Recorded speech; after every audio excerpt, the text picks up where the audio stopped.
Today's news.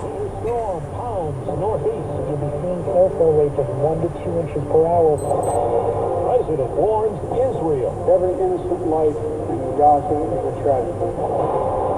Super rating. Kansas City. Good morning. I'm Steve Tracy. With the CBS World News Roundup, heavy snow is snarling East Coast travel. A nor'easter that could leave up to a foot of snow on the ground in some places. It's piling up this morning in Maryland. Reporter Alexis Davila of WJZ-TV.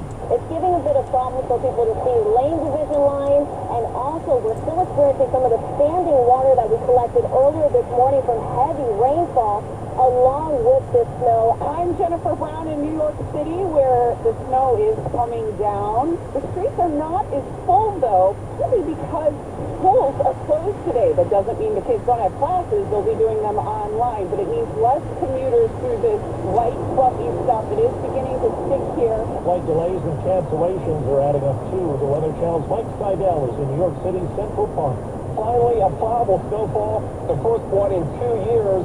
It's coming down in the park. It's sticking, snowing from Central PA State College over towards the Poconos. Very early this morning in the U.S. Senate. On this vote, the A's are 70, the Nays are 29. The bill has a final passage of a $95 billion aid bill for Ukraine, Israel, and Taiwan. It faces strong Republican opposition in the House of Representatives.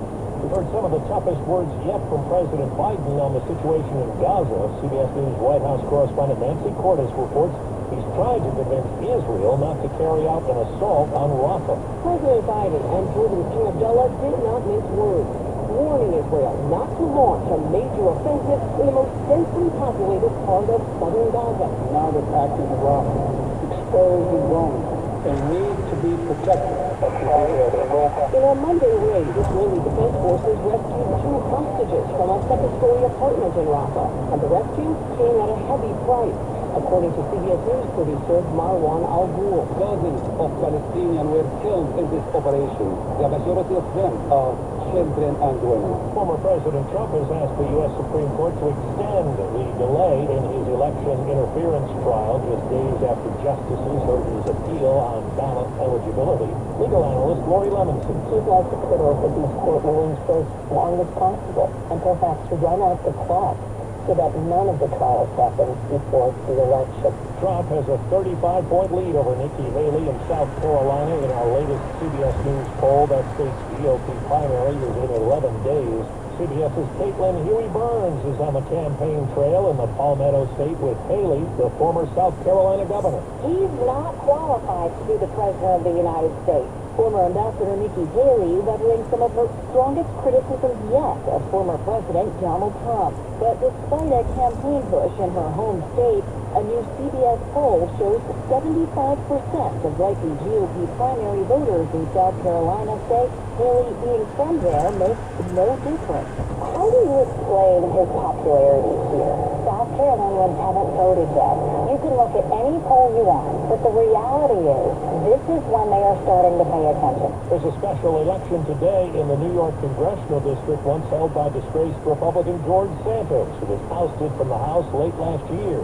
CBS's Scott McFarland. The parties are spending millions of dollars to win this special election in New York's 3rd congressional district on Long Island. Not only is it one of the few competitive swing districts across America, but it could be an early indicator of where swing voters are 9 months ahead of November, and it could swell or shrink Republicans' narrow majority in the House.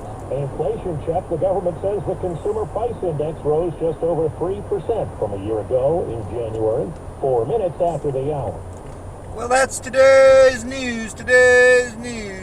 I didn't hear any good news, did you? I didn't think so. I guess it's all about perspective. The glass is half full.